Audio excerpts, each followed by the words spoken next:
Good morning. It's Friday, September 25th, and you're watching The Daily Roar. I'm Valentino. And I'm Andres. Please stand for the Pledge of Allegiance. I pledge allegiance to the flag of the United States of America and to the republic for which it stands, one nation, under God, indivisible, with liberty and justice for all. Here's Latinos in action with more of Hispanic Heritage Month. These are the graves of the three sisters who were ordered to be assassinated by dictator Rafael Trujillo. Patria, Minerva, and Maria Teresa Mirabal were the names of the three butterflies who were killed on November 25th, 1960. They established a group known as the Movement of the 14th of June, named after the date of a massacre. The group opposed Trujillo's regime by distributing pamphlets about his abuses and planning revolts. Although they were arrested for their involvement in the group, the sisters were never tortured thanks to the growing international opposition to Trujillo and his regime. When Trujillo's actions were condemned by the Organization of American States in 1960, the sisters were released, but their husbands remained in jail. On November 25th of 1960, the butterflies went to prison to visit their husbands, along with the driver, Rufino de la Cruz. After the visit, on their way home, they were stopped by the henchmen sent by Trujillo. The three sisters and de la Cruz were clubbed to death. Their bodies were gathered back in their jeep, which was run off the mountain road, so that their deaths would look like an accident. After Trujillo was assassinated, General Pulpo Roman finally admitted that the sisters were killed and pointed to the people who did it. They were all in Trujillo's secret police force. In 1999, the United Nations General Assembly designated 25th of November as the International Day for the Elimination of Violence Against Women in honor of sisters, and in 2007, the Dominican Republic issued a $200 peso oro note, which was the portraits of three sisters. This is produced by Latinos in Action. Lunch is currently free here at school, but if you qualify for the free or reduced lunch benefit, your parents will want to reapply to take advantage of more discounts. There's more information on the OCPS website. It's ocps.net, then search free or reduced applications. That announcement made me hungry, but where should I get something to eat? Oh, here's an idea.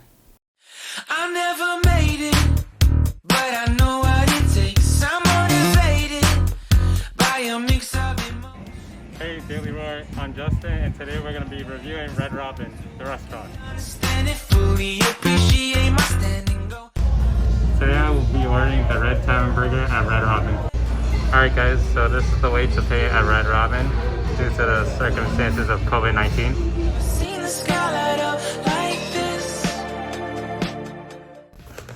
The Red Tavern Burger from Red Robin, one of Red Robin's famous burgers. So I'm going to taste it and let you guys know if it's good or not. I finished the Red Robin burger. Overall, I think it was a pretty good burger, and you guys should definitely check out Red Robin on South Cimarron. Here are some boys and girls swim team results. Junior Jordan Agliano won 4 events. Samantha Prather won 3, but the girls still fell to Boone, 86-78. The boys struggled as well. Boone topped them 97-67.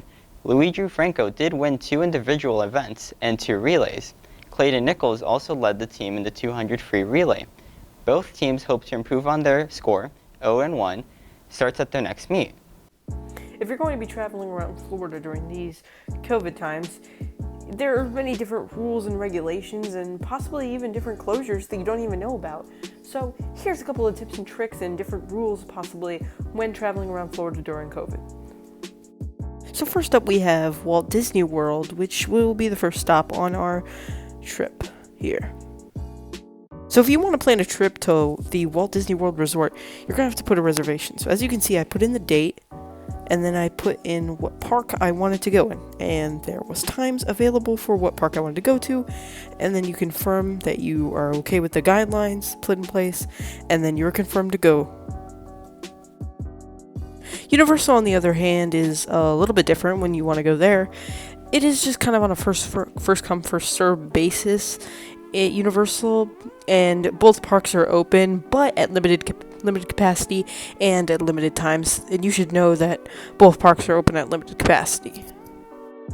Also, not to mention that there are these things called URES zones at Universal where you're allowed to take off your mask, socially distance, and take a cup of water as well.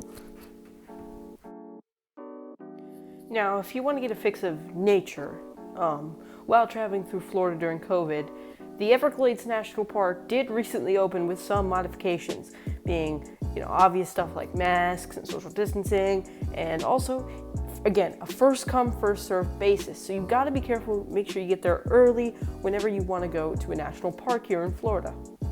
Now let's say you want to go to the beach during COVID times. It is possible, but you got to make sure you go to certain beaches, because most of the beaches here in Florida are open, but with the exception of Miami-Dade County's beaches, because Miami-Dade is experiencing a large uptick in cases, so a lot of their beaches are closed. But if you head down to like Daytona or Cocoa Beach, you can find some of those beaches open. Again, there's not really anything special, no really special reservations or anything, just you gotta social distance and you gotta wear your masks. Girls volleyball and boys football are competing tonight. The girls are in Lyman and Seminole County, and the boys are here at home. I'm Andres. And I'm Valentino. If you want to see more volleyball teams play, make sure to check the Seminole County Spectator COVID restrictions, as there are also strict coronavirus guidelines for our football games as well. Go Lions!